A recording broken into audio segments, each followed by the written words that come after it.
Bienvenue chez Malo, avec Jannick Anctil et ses invités.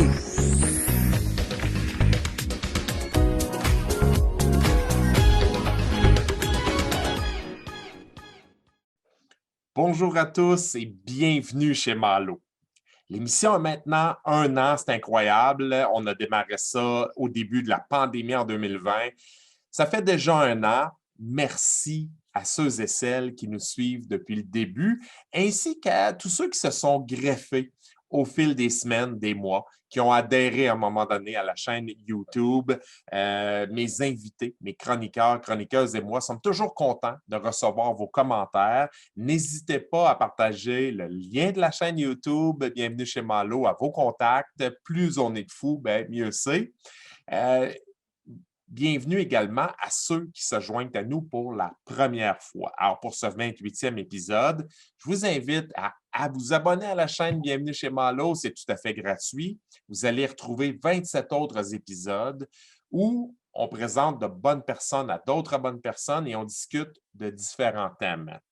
Les épisodes de Bienvenue chez Malo sont disponibles également en audio via Spotify ou par la plateforme de Balado Québec. Alors, vous pouvez y adhérer par Facebook directement. Vous pouvez y accéder, par Facebook directement. D'ailleurs, dans le bas de chacun des épisodes, dans le descriptif sur YouTube, on vous indique comment cliquer pour avoir les bons liens.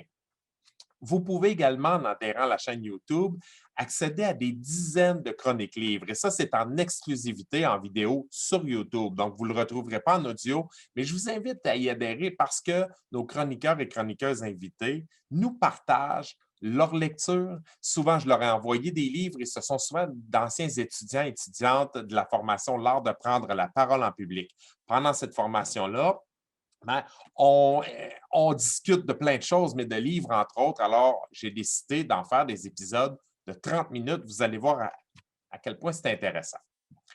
Aujourd'hui, pour fêter le premier anniversaire de la chaîne, le 28e épisode est tout à fait particulier, vous allez voir, parce qu'on combine un épisode de Bienvenue chez Malo et une chronique livre.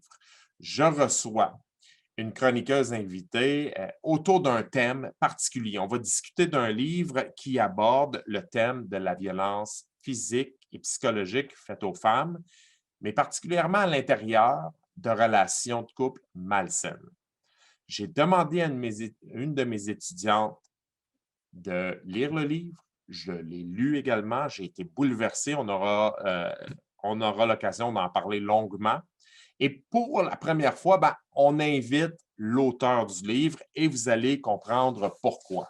Alors, sans plus tarder, je les intègre dans la conversation. Elles ne se sont jamais rencontrées, elles n'ont jamais discuté ensemble, mais je pense qu'elles ont hâte de se voir. Alors, je les reçois à l'instant.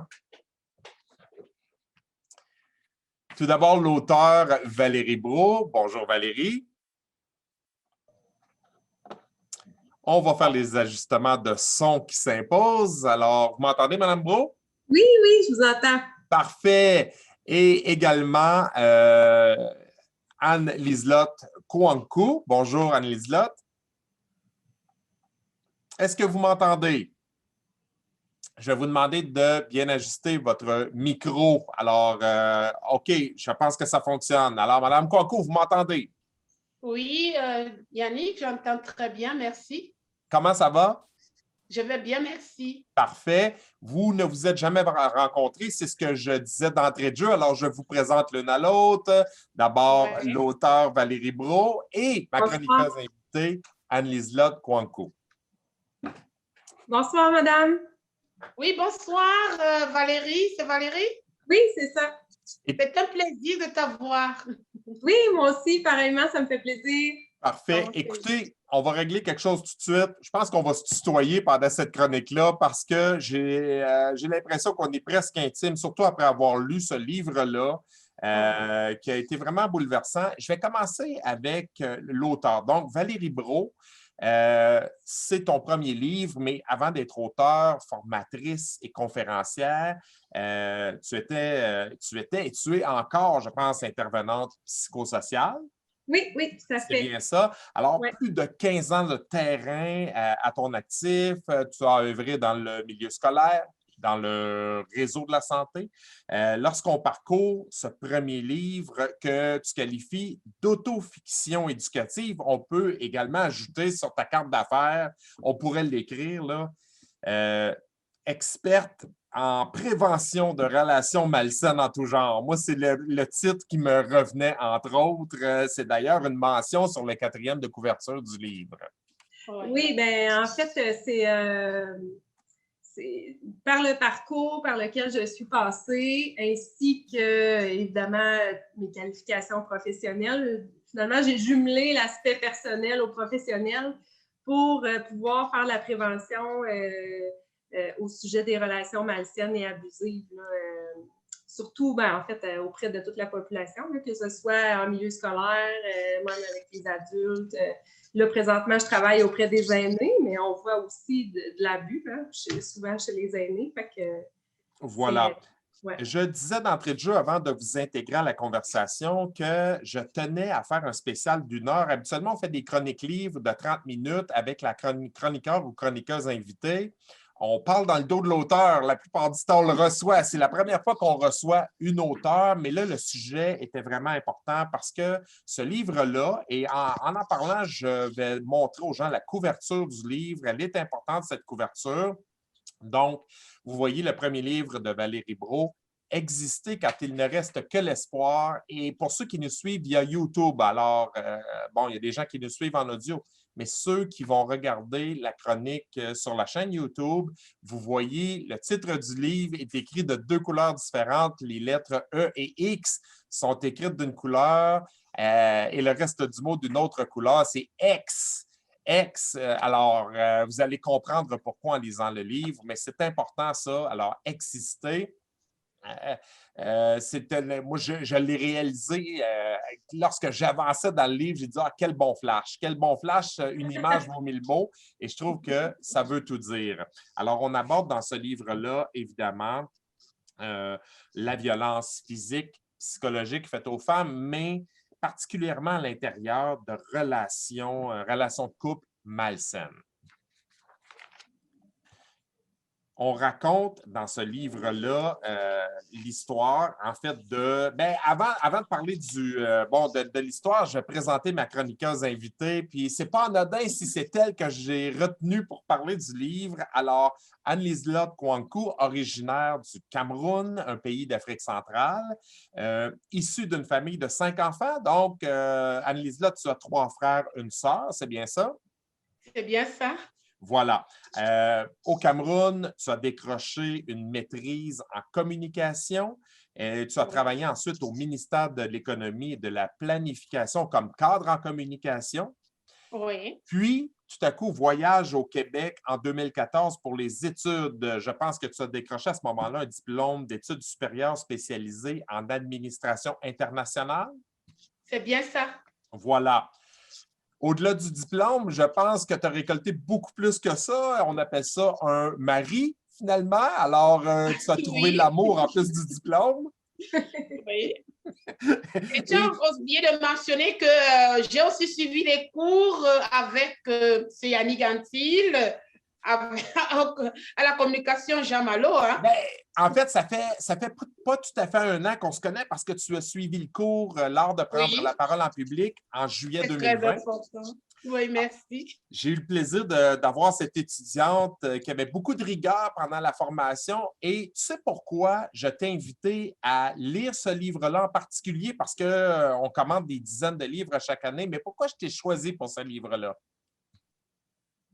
C'est parce qu'à un moment donné, lors d'une de tes présentations, tu nous as beaucoup fait rire, puis en même temps, c'était peut-être pas si drôle que ça, mais tu as parlé des habitudes que tu ramenais du Cameroun au moment où tu as rencontré celui qui allait devenir ton mari. Bon, tu es retourné au Cameroun, tu es revenu au Québec justement pour faire vie commune avec lui.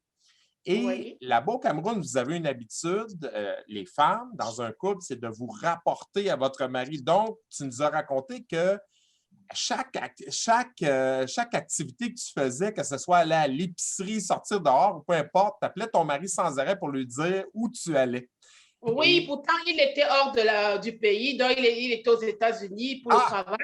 Mais je l'informais quand même qu'à telle heure, j'irais à l'épicerie ou à telle heure, j'irais faire telle chose. Et puis, il se demandait, mais pourquoi tu me donnes ces informations? Pourtant, dans mon pays, c'est comme une culture. La femme doit un peu communiquer ce qu'elle fait à son époux pour éviter les quiproquos et pour que c'est un peu de le respect déjà. Et c'est une forme de respect. Et je pense pour montrer qu'on respecte son mari, on doit lui dire, on demande parfois la permission pour faire certaines choses que pour vous, ici au Québec, c'est banal. Et je pense que... Pour aller rendre visite à une amie, parfois, c'est important de dire, oh, c'est comme ça, mais à un moment donné, bon, j'ai perdu cette habitude parce qu'on me remettait à l'ordre pour dire, non, ici au Québec, la femme prend ses décisions. Et je pense mais que ça m'a pris du temps. Je crois que c'est même ta belle-mère qui te disait, tu n'es pas obligé oui, c'est ma ton mari sans arrêt. Tu n'as pas besoin de l'informer. Quand tu viens chez moi, tu n'as pas besoin de l'informer. Alors, voyez, ma belle-mère qui était même choquée à sa place, quoi. Alors, vous voyez, les belles-mères, ce n'est pas toujours mauvais, là. Parfois, ça peut être bon aussi dans des cas comme ça. Oui.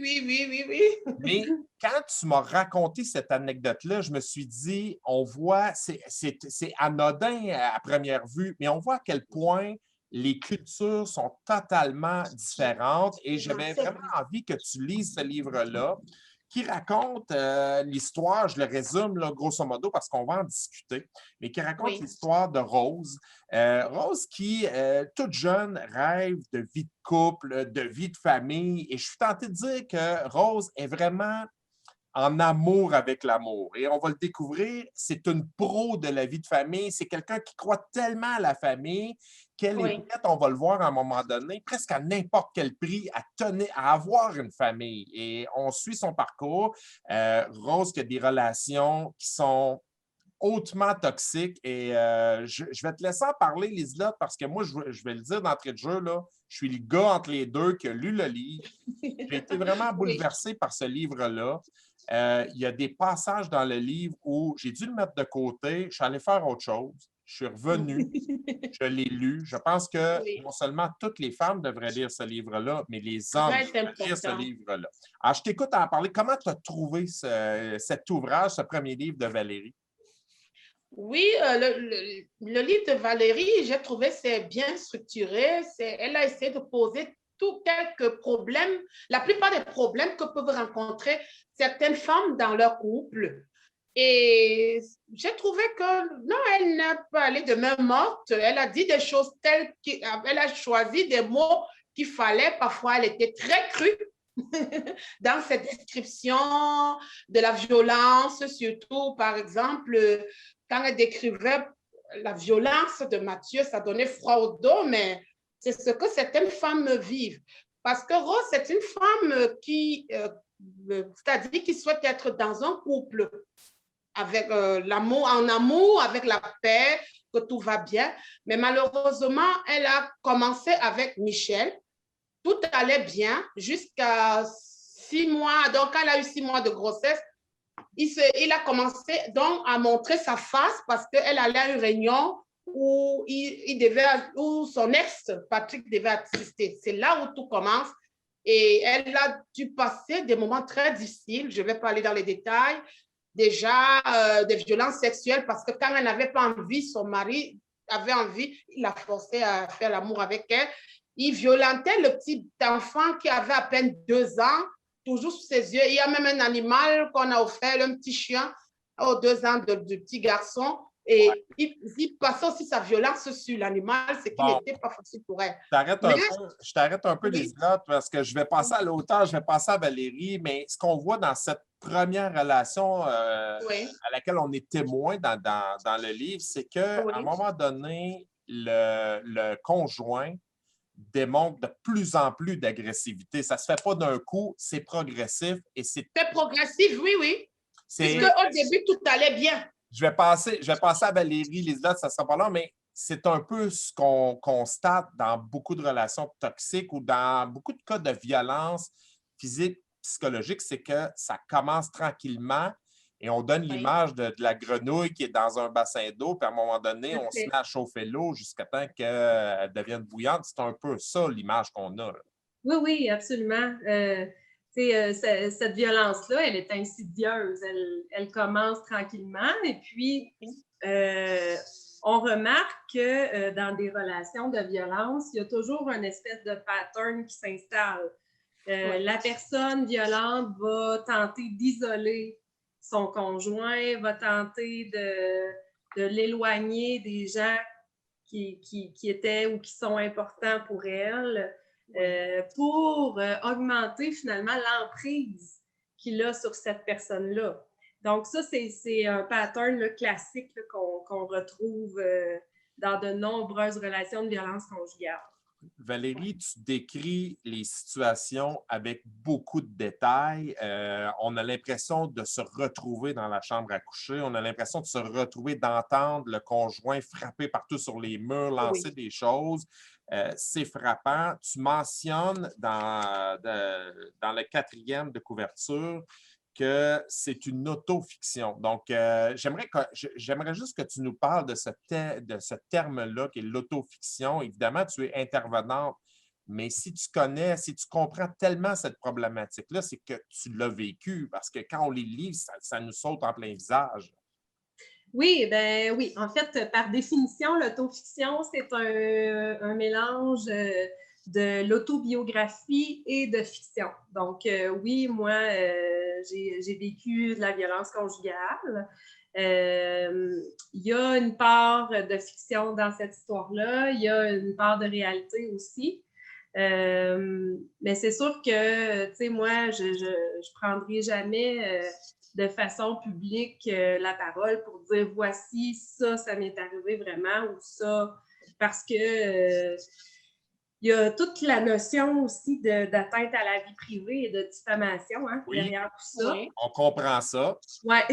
D'ailleurs, je suis tenté de te dire, pendant que je lisais ce livre-là, je me demandais s'il y avait eu des réactions d'ex-conjoints ou même si tu as changé beaucoup de choses, probablement, est-ce que tu as eu des réactions en lien avec ça? J'ai eu des réactions, oui, de personnes près de moi.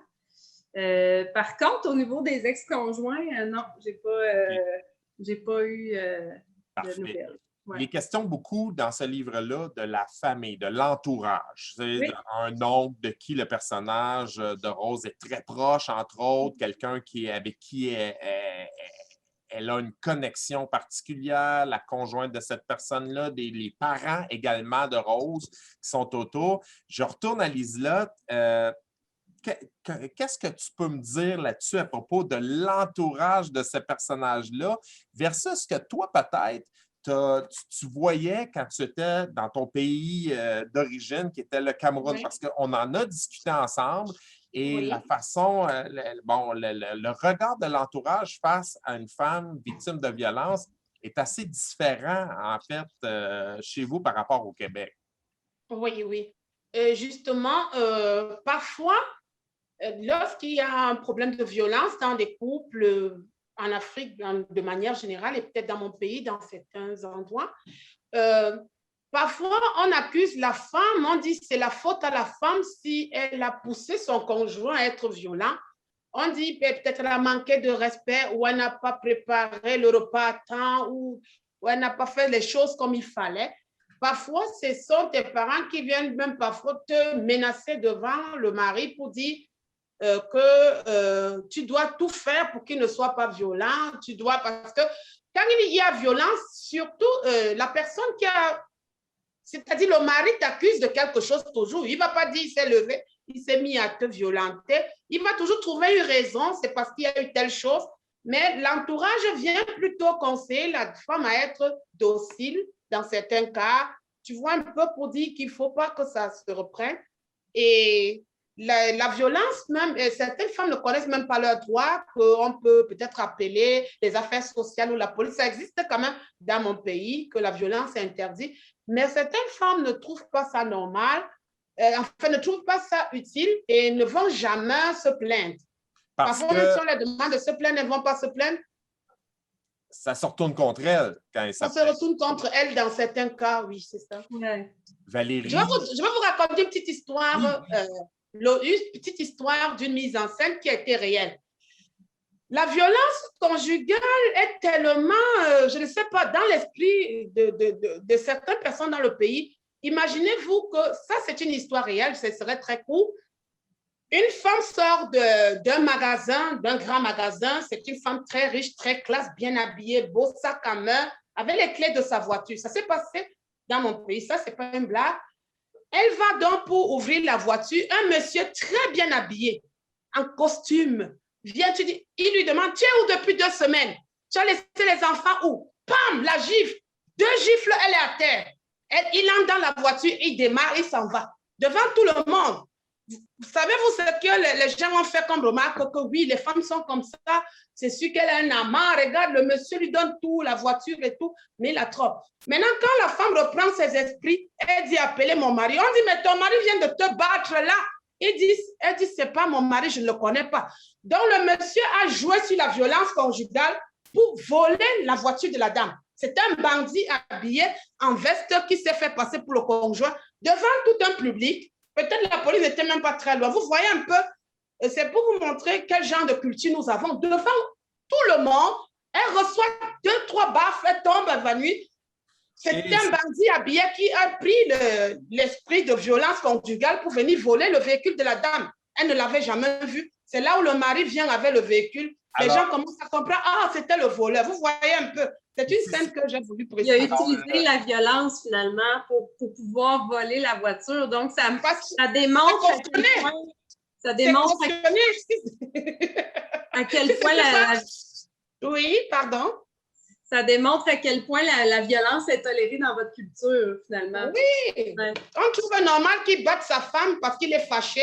Elle est où depuis 2 semaines, alors que c'est une mise en scène d'un bandit qui venait prendre la voiture puisqu'il a arraché les clés. Il est parti. Elle dit, appelez mon mari. On dit, ton mari vient de te battre. Elle dit, je ne connais pas cet homme. Le vrai mari, maintenant, vient avec le véhicule. C'est là où les gens comprennent que c'était une mise en scène d'un bandit. Si c'était dans un pays où ce n'est pas cautionné, on allait l'arrêter que pourquoi tu bats cette femme et puis on allait savoir que c'est un bandit. Aux yeux de tous, devant tout un public. Il n'a pas eu peur. Il a utilisé la violence conjugale pour voler le véhicule. Le voleur s'est servi de cette façon de faire en disant personne ne va intervenir, alors que si je fais ça voler la voiture, ça va être plus difficile que battre sa femme. C'est incroyable. Qu'est-ce que ça te dit, Valérie, quand tu entends des choses comme ça? Bien, en fait, moi, ce que je réalise, c'est que tantôt, Liselotte, tu disais qu'il y avait des gens de la famille qui pouvaient aller en Afrique, là, dans ton pays, te dire, ben, si ton mari est violent, tu dois être plus docile, pour tenter finalement de dire à la femme que c'est elle qui est en erreur, hein, si son conjoint est violent. Dans certains cas, pas dans tous les cas, il y a des cas où on le menace et puis on va même aux affaires sociales, mais la plupart des cas, dans certains villages, il n'y aura pas de répercussions si quelqu'un est violent dans certains cas. Mais il y a donc des personnes civilisées qu'ils savent que s'il y a violence, et on peut avoir recours à la police aussi, et aussi il y a des affaires sociales, le ministère de la femme aussi, même si la plupart des femmes ne connaissent pas leurs droits. Vous savez, les pays sous-développés ont ce petit hic que tout le monde ne connaît pas ses droits et ses devoirs et tout. Mais en fait, moi, ce que j'ai le goût de dire, c'est que c'est parfois comme ça ici aussi. Ouais. Ah bon? Oui, parce que, tu sais, moi, c'est ça, je peux quand même entrer un petit peu là, dans l'aspect personnel pour dire que moi, j'ai entendu ça. Ouais, mais là, c'est toi qui l'as provoqué. Tu devrais pas faire telle affaire ou telle autre affaire. Tu sais, il est fatigué, il a des grosses journées au travail. Pour justifier... On excusait le comportement agressif du conjoint. Tout à fait.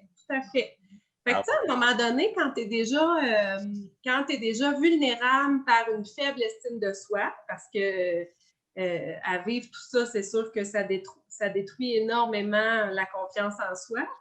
Bien là, quand les gens, en plus, viennent renforcer cette position-là, de dire que c'est peut-être toi qui te trompes, bien, il y a toute une distorsion cognitive là, au niveau de ton jugement qui vient s'ébranler. Là. Donc, si toi, tu n'es plus en mesure d'avoir un bon jugement par rapport à toi-même, par rapport à ce que tu vis dans ta maison, bien, tu sais, ça devient vraiment aliénant là, au niveau du discours interne là, psychologique. Et d'ailleurs, le discours interne, Rose l'a énormément parce qu'on l'entend se demander ce qu'elle a fait pas correct. Elle est toujours en train de se remettre en question, alors qu'elle n'est pas violente. C'est vraiment le conjoint qui est violent, mais toujours en train de se demander qu'est-ce que j'ai fait pour déclencher cette agressivité-là. Oui, toujours en hypervigilance, hein? On va dire ça, là, parce que, bon, avec tout ça vient un trouble de stress post-traumatique, hein, évidemment, parce qu'on ne vit pas des situations comme ça sans développer certains symptômes, dont l'hypervigilance. Être toujours à l'affût de prévoir une crise, être toujours à l'affût d'un danger, toujours être prête à se protéger, à protéger ses enfants. Oui. Donc, oui. C'est incroyable parce que j'ai souvent vu des reportages de gens qui ont été victimes, par exemple, d'un événement majeur, une tuerie comme Polytechnique, qui disaient que par la suite, dès qu'ils entraient dans une salle, ils repéraient rapidement les sorties de secours. Oui. Et là, on parlait d'un tueur, d'un gens qui a fait un carnage. Mais là, tu me parles de relations de couple qui se passe dans une résidence, tout ce qu'il y a de plus banal à première vue, mais la femme qui est victime de violence développe exactement le même réflexe de toujours se protéger. Vraiment, vraiment. Puis, tu sais, quand tu dis repérer les sorties de secours, jamais s'asseoir dos à une porte, barrer des portes dans la maison, vérifier 12 fois plutôt qu'une si c'est bien verrouillé. Tu sais, c'est tous des réflexes d'hypervigilance qu'on développe par rapport à des relations de violence comme ça.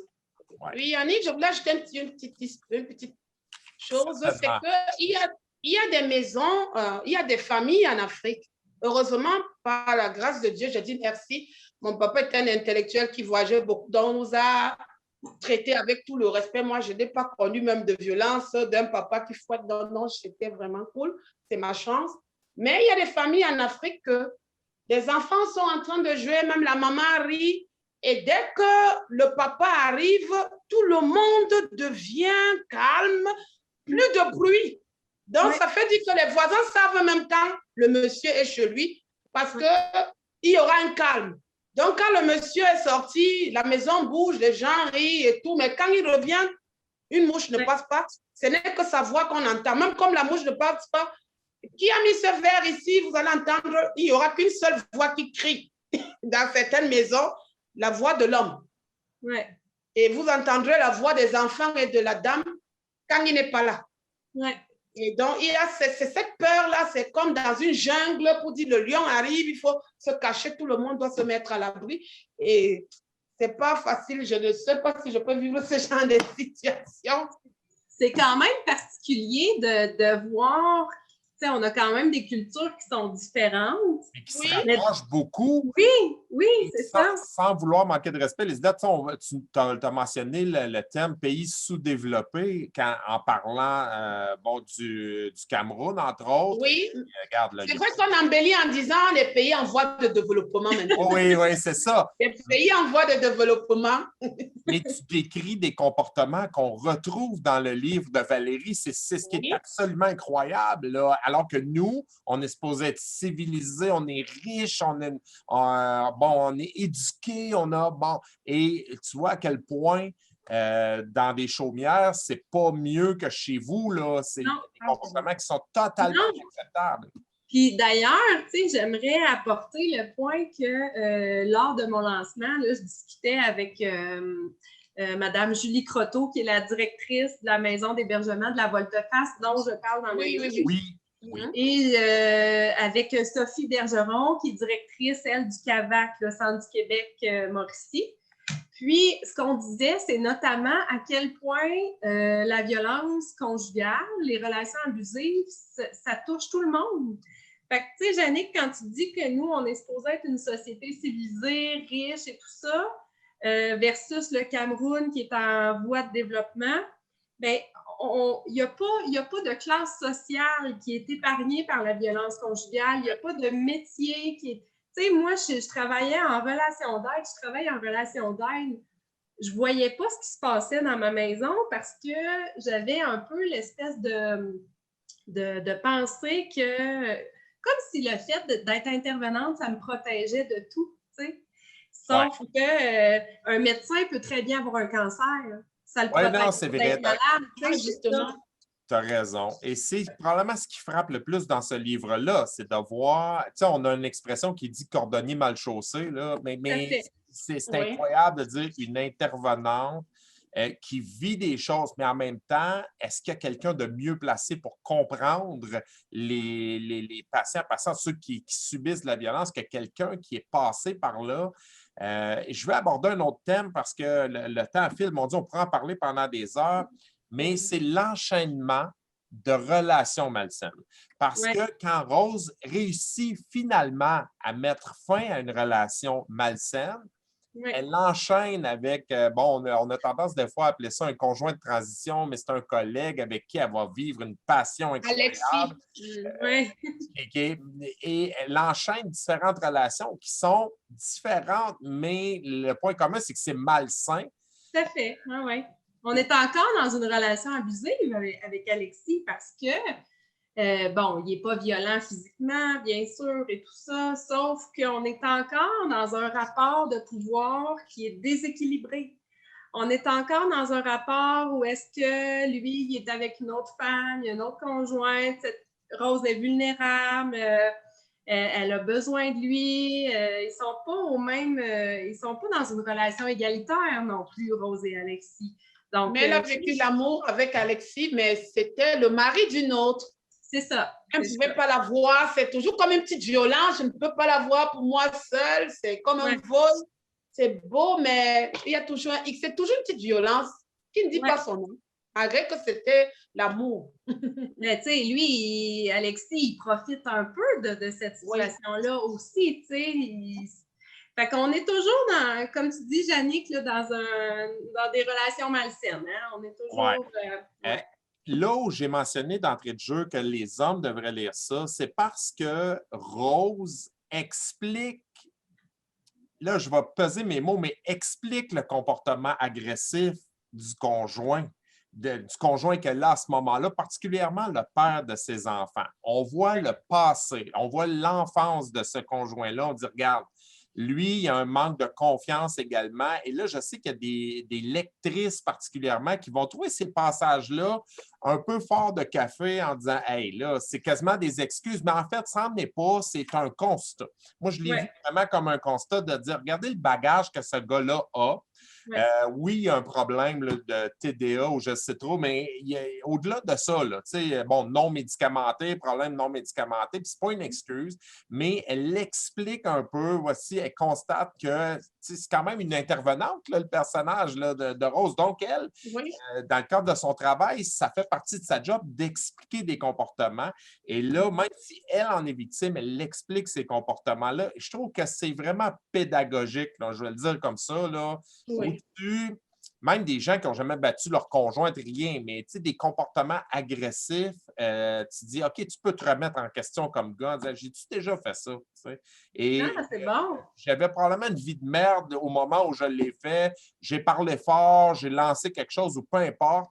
Je trouve qu'il y a une leçon à tirer de ça. Également, ceux qui ont dans leur famille une personne qui enchaîne les relations toxiques devraient lire ce livre-là parce que des membres de la famille ont une réaction qui est pour le moins particulière, mais on peut se pointer du doigt en disant, moi, j'aurais tendance à avoir cette réflexion-là en voyant, mettons, une cousine qui enchaînerait les relations toxiques en disant, ben là, à un moment donné, là, il va falloir que tu changes de disque, là, tu reprends toujours le même type de conjoint. Oui. Oui. Puis, c'est pas évident d'accompagner quelqu'un. Tu sais, quand on parle du réseau, là, c'est pas évident pour des parents, pour des frères, des sœurs, des amis. Tu sais, moi, avec le recul, je pense être en mesure de comprendre ce que j'ai pu faire vivre aux gens qui m'aiment. OK. Tu sais, puis je sais que ça devait pas être facile pour les gens qui m'aiment de me voir être dans des relations, dans des patterns comme ça et souffrir autant. Ouais. Et que mes enfants étaient dans ça aussi, tu sais. Ouais. Fait que pour des parents, là, Pour des grands-parents aussi. Oui, c'est ça. Tu sais, moi, mes parents, ils ont toujours été là, ils sont restés présents. Moi, la porte a toujours été ouverte, tu sais, pour mes parents. Jamais ils m'ont tourné le dos, puis les enfants, ça a été la même chose, mais moi qui est une maman aujourd'hui, là, j'ai de la difficulté à imaginer combien ça peut être difficile pour mes parents d'assister à cette déchéance-là, là, parce que à un moment donné, ça devient... c'est un peu... Comment je dirais ça? Mais on se dit, elle n'en sortira jamais. Là. Voilà. Parce qu'on est content, elle vient de mettre fin à une relation, on supporte Rose, mais elle tombe dans... Et à un moment donné, là, c'est pire. Là, là où je dis que j'ai dû mettre le livre de côté, c'est lorsqu'elle rencontre un amoureux. Mais c'est excessivement dur avec elle. Un week-end qui est supposé être un week-end amoureux. Probablement. Ben là, Lisa, je vais te laisser en parler, mais c'est insupportable. Lire ça, j'ai trouvé ça vraiment insupportable et c'est réel, ça se produit, il faut le dire. Là. Ça tourne au cauchemar.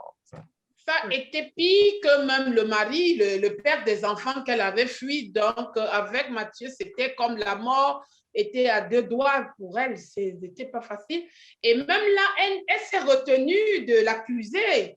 Ça a pris du temps pour qu'elle puisse se confier au médecin dans le livre. Ça n'a pas été facile, alors que normalement, à première vue, dès le premier instant, il fallait qu'elle signale parce que sa vie maintenant était en danger. Parce qu'avec Michel, le père de ses enfants, il était violent, mais apparemment, il ne donnait pas des coups de poing, tu vois un peu le genre, dans le sens que celui-là a utilisé des objets dangereux sexuels sur elle et tout. Elle a même failli crever quelque part à l'hôpital. Elle saignait, il ne s'est même pas gêné à l'amener à l'hôpital. Elle a dû se traîner toute seule. C'est exagéré et dit que malgré tout ça, elle se disait toujours qu'il va changer. Je ne sais pas dans quel cas elle se mettait dans la tête qu'à un moment, il va changer. C'est quand ils sont revenus qu'elle a essayé de... C'est parce qu'il a exagéré même, parce que même au départ, peut-être on n'allait même pas l'accuser après la Gaspésie, mais c'est parce qu'il a continué à la menacer et qu'elle a eu peur, qu'elle a vraiment pris peur cette fois-là pour sa vie avant de dénoncer à un ami policier et tout ça. Donc, effectivement. La partie de la lecture la plus difficile pour moi, c'était ce chapitre de la rencontre. Oui, puis c'est très détaillé, mais en même temps, je trouvais que c'était nécessaire. Puis on ressent tout. Pour faire prendre conscience aux personnes qui vont lire, pour vraiment les faire prendre conscience de la situation de certaines femmes qui vivent des violences vraiment très atroces. On ressent toute la honte que ressent le personnage, puis le découragement en même temps de dire, moi, j'ai mis fin à une relation toxique qui durait depuis fort longtemps, dans l'espoir d'avoir mieux. Et là, on a pire. Là, ça devient carrément un cauchemar. Puis, alors là, c'est très difficile. Puis le regard de la famille, à un moment donné, des commentaires mon Dieu, quelqu'un qui est à terre, puis on tape dessus presque, là, psychologiquement. Alors, ce bout-là était effectivement très difficile. C'est des choses, mais c'est des choses qui existent. Alors, moi, je pense qu'il faut en parler. C'est important d'en parler et c'était très, très détaillé. Tu as une très belle plume, Valérie, en passant. Moi, c'est un premier livre, là, quand même, il faut le dire. Je trouvais que c'était vraiment bien écrit. Comment tu as trouvé cet aspect-là, Liselotte, l'écriture, les détails, les dialogues? Oui, j'ai trouvé ça très intéressant parce qu'elle a su choisir le mot que tout le monde peut lire facilement le livre et comprendre. Et l'écriture m'a plu parce qu'il y a plein de conseils. Ce n'est pas parce qu'il y a certains écrivains qui vous plaquent la situation, mais il y a des espèces de solutions, de conseils pendant toutes les lectures. Même le personnage principal se remet un peu en question à certains niveaux. Et dans sa remise en question, c'est comme des conseils qu'elle donne à travers la situation qu'elle a vécue. Et grâce à cette remise en question, ça peut éveiller certaines lectrices qui lisent cela. Et à la fin même du livre, il y a des adresses très utiles pour certaines femmes qui peuvent vivre cette violence. Et c'est des adresses utiles Oui. Et c'est ce que j'ai beaucoup apprécié parce qu'il y a des gens qui savent poser le problème, mais ne cherchent pas de solution. Donc, notre personne aurait pu écrire ce livre, juste montrer le côté astros et tout, et puis s'arrêter là. Mais pendant toute la lecture, depuis le début, on voit quand même les remises en question du personnage éveillent vraiment le lecteur ou la lectrice, la personne qui lit. Oui, je suis très content que tu parles de ça, Liselotte, parce qu'un des passages ou une des thématiques du livre aussi, c'est cette relation d'aide, parce que sous le titre existait, c'est écrit « Quand il ne reste que l'espoir », mais il y en a de l'espoir parce qu'à un moment donné, Rose va dans un centre pour femmes victimes de violences. Elle y va avec ses enfants également. Et on vit le quotidien, on vit ce qui se passe dans ces centres-là. On n'est jamais allé, heureusement, et ce sont des endroits qui sont limite secrets parce qu'on ne veut pas que l'ex-conjoint retrace la personne. On voit que ce n'est pas le Club Med, loin de là, mais au moins c'est un endroit où on peut respirer et penser la suite de sa vie. Et ça, moi, c'est vraiment un passage aussi très, très intéressant parce que c'est pas quelque chose qu'on a vécu, mais toi, tu l'as vécu, Valérie, tu as côtoyé des femmes qui l'ont vécu et je trouvais que c'était bien détaillé. Puis c'est un peu un hommage aussi à ces centres-là. D'ailleurs, je pense qu'une partie des profits du livre vont à ce centre-là. On peut le nommer aussi, là. Oui. En fait, c'est que pour tous les livres que je vends là, via mon site web, valeriebro.com, je vais remettre 1 $ par livre vendu là, au centre d'hébergement de la Volte-Face, qui est situé à Victoriaville, comme je disais tantôt. Moi, c'est là que j'ai eu des services là, avec mes petits cocos. J'ai eu des services autant en externe, c'est-à-dire que avant d'avoir habité là avec mes enfants, j'ai eu des suivis là, avec une intervenante et mes enfants ont eu des suivis aussi avec une intervenante jeunesse. Puis, par la suite, ben là, j'ai habité là vraiment avec mes enfants là, pendant quelques mois où est-ce que j'ai pu commencer finalement à me reconstruire.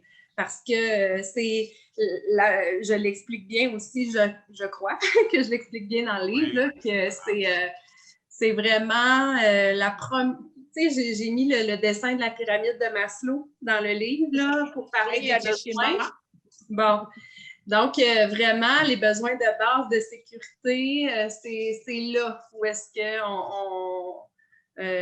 qu'on commence à se rebâtir. C'est par le sentiment de sécurité qu'on retrouve à cet endroit-là. La quiétude, la paix, de ne pas avoir peur de personne, de ne pas... Ça, c'est vraiment... tu sais, ça a l'air de rien, là. Ah non, c'est quelque chose, en fait. Là. Mais, tu sais, quand on a toujours peur dans la vie pour sa propre sécurité ou celle de ses enfants, et que là, on arrive dans un endroit où est-ce qu'on n'a plus ce sentiment-là, tu sais, on a une tonne de briques qui s'enlèvent de sur les épaules, là.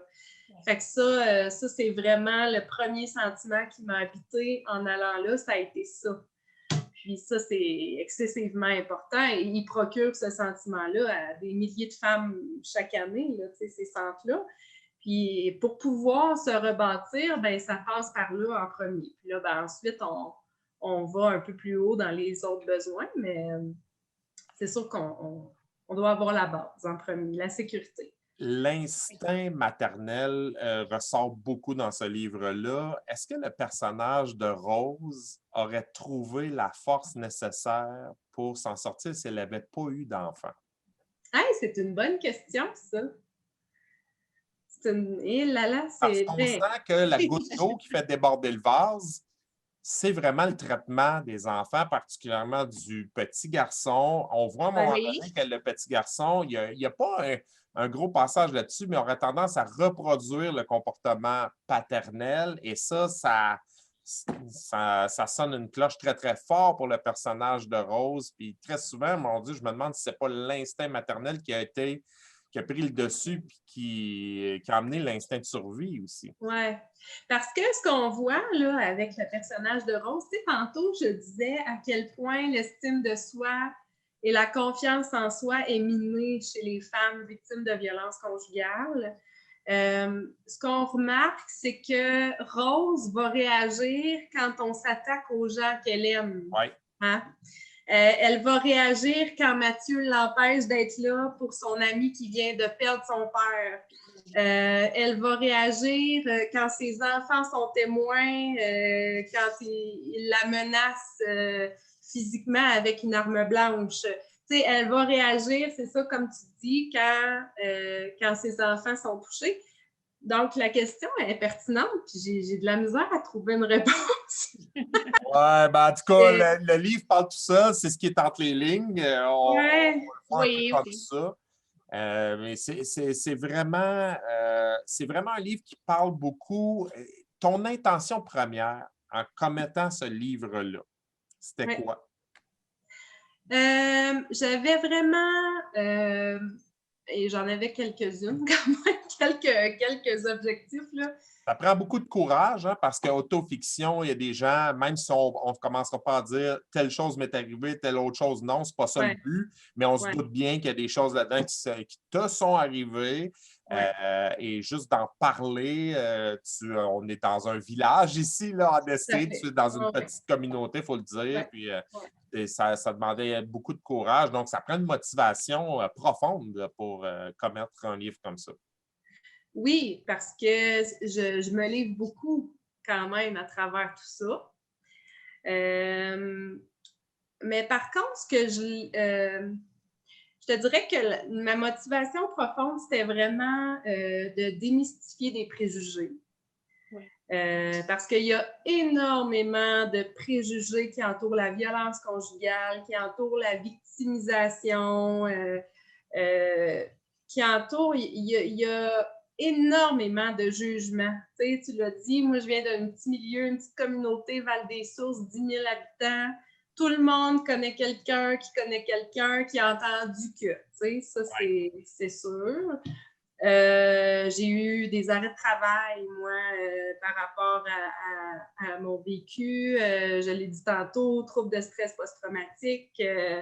J'ai pris de la médication pour me sortir de ça, les flashbacks et tout ça. Beaucoup d'instabilité aussi à travers tout ça, évidemment. Fait que ça, c'était quelque chose qui me tenait à cœur de dénouer un peu les préjugés qui entourent la violence conjugale, les impacts que ça a aussi.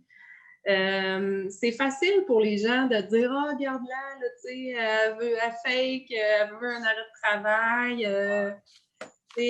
Comment ça se fait qu'elle est chez eux dans son jardin et qu'elle n'est pas en train de travailler. » Il y a tout le temps cette espèce de jugement-là que tu sens par en arrière. J'avais aussi un but vraiment éducatif. De dire que là, il faut que je fasse attention à la façon que je m'exprime parce que je ne veux pas être mal interprétée, là.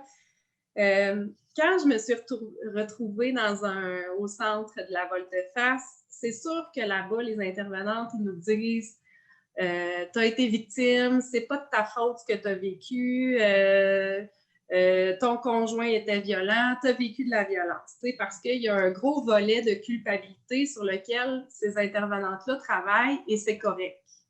Sauf que moi, j'ai un petit bémol par rapport à ça, même si je suis féministe, je crois à l'approche féministe et tout ça.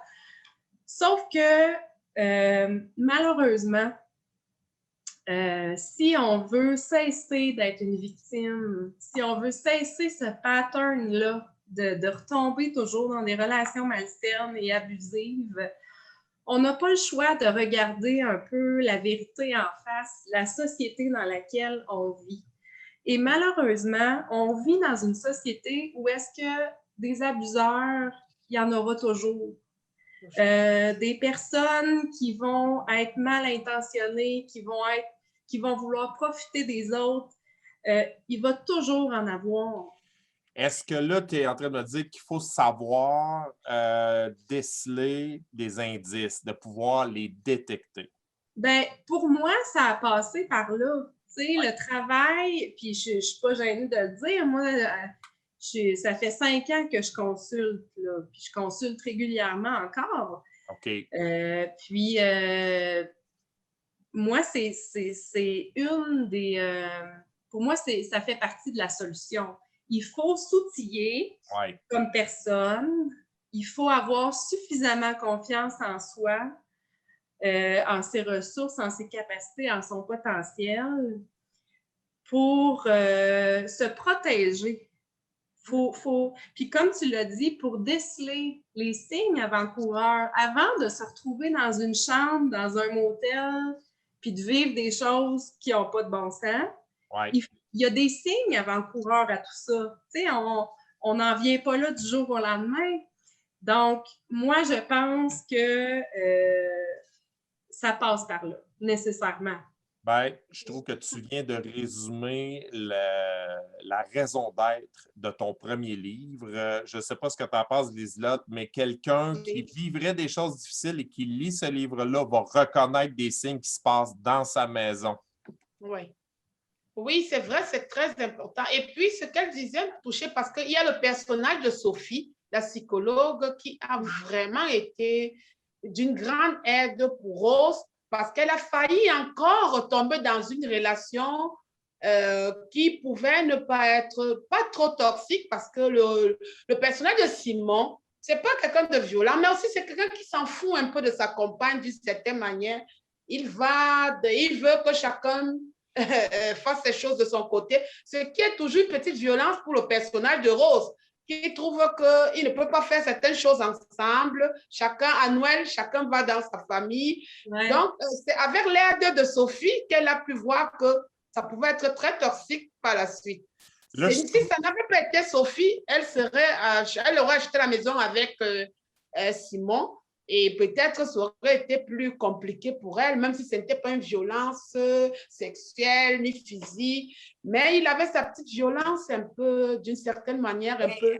En fait, c'était une forme de violence, moi, que j'appelle l'indifférence. Tu sais, il y a des choses... Voilà, c'était une forme de violence que certains vont se reconnaître un peu à travers Simon, qui se croit des maris corrects, ou une femme qui croit qu'elle a un mari correct, mais avec le personnage de Simon, elle peut se dire, ah, peut-être le mien, là, n'est pas si correct. Il faut que j'essaie de voir dans quelle mesure on peut arranger mieux les choses. Ouais. Donc, voilà un personnage doux, mais qu'à la fin, s'avère un peu toxique d'une certaine manière, avec l'indifférence, comme tu viens de le dire. Là, je souriais pas de la situation, je souriais parce que notre chroniqueuse invitée a vraiment lu le livre.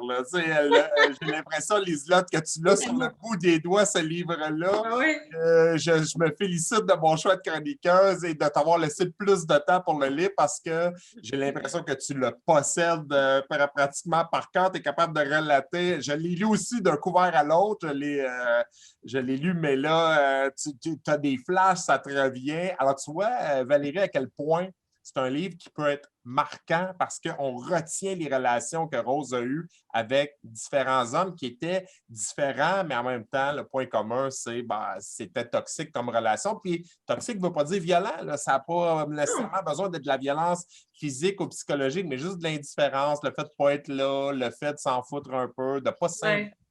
Ça peut être ça, puis ça, j'en connais. Je peux même lever la main parce qu'il y a des relations où moi, je travaillais 7 jours semaine et tu sais, c'est bon, des fois, la vie veut ça, mais des fois, tu n'es pas dans la bonne relation, puis tu es mieux t'engourdir ailleurs aussi. Oui.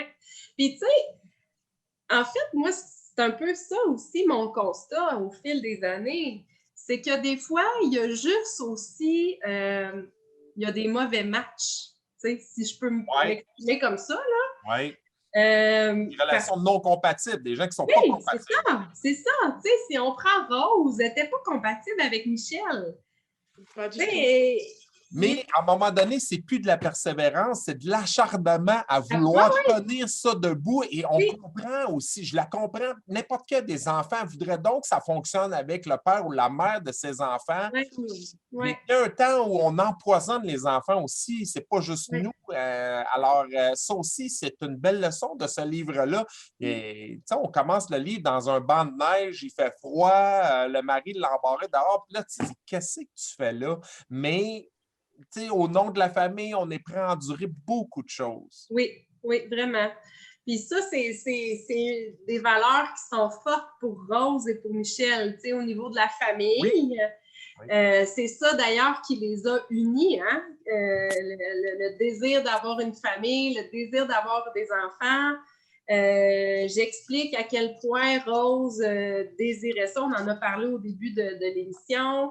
À quel point elle n'avait pas confiance en elle. Michel passe, lui, il est en amour, il veut des enfants. Elle voit là l'opportunité de réaliser son rêve de petite fille. Et elle ne prend jamais le temps de se demander quels sont ses sentiments à elle.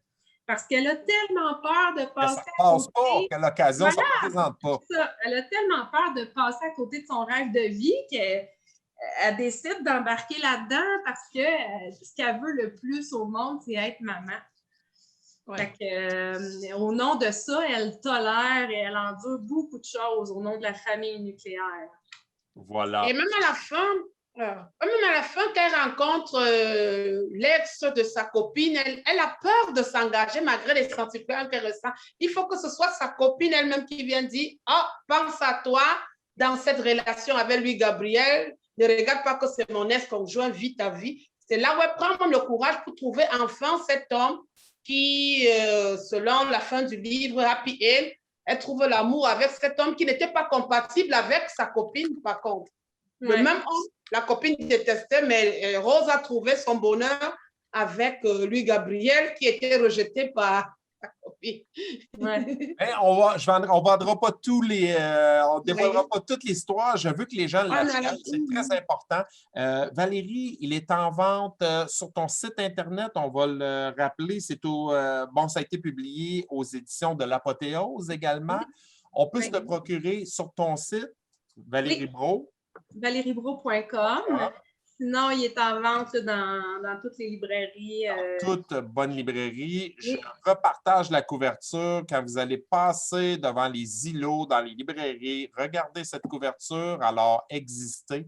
Quand il ne reste que l'espace, c'est de Valérie Brault aux éditions de l'Apothéose. Alors, vous cherchez une lecture parfois dure, mais nécessaire, pleine d'espoir en même temps et un beau cadeau à offrir à quelqu'un de votre entourage, discrètement dire « Lis ce livre-là ». Vous n'êtes pas obligé de dire « Il me semble que tu as une relation qui ressemble à une des relations drôles ». Vous n'êtes pas obligé de le dire, mais laissez traîner ça sur la table de chevet, offrez-le, prêtez-le et vous allez pouvoir, je pense, aider beaucoup de gens. Moi, on est porté à penser que toutes les femmes devraient lire ça, oui, mais les hommes aussi. Est-ce que vous êtes dans la bonne relation? Et beaucoup de gens se sont remis en question au cours de la dernière année. Je pense que la pandémie a aidé. Ah oui, exacerbe énormément les comportements de violence, malheureusement.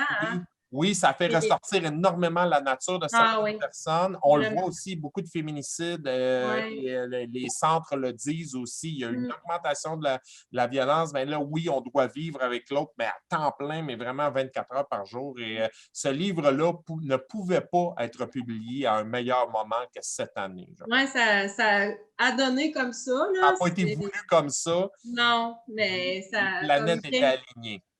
Une belle coïncidence. J'ai trouvé intéressant, Jannick, au début de l'émission, tu as fait une remarque et je dois te dire que tu es le premier que j'entends qui remarque ça. Là. OK. Par rapport à la couverture. Le X. Oui. Oui. Moi, j'ai un côté marketing où je me suis dit, quel bon flash. Écrire le EX, j'ai trouvé que c'était fantastique. Parce que moi, c'est mon conjoint. Mon conjoint est graphiste. Il a une entreprise de multimédia. Fait que c'est lui qui a fait la couverture. Oui. C'est lui qui a eu le flash de ça?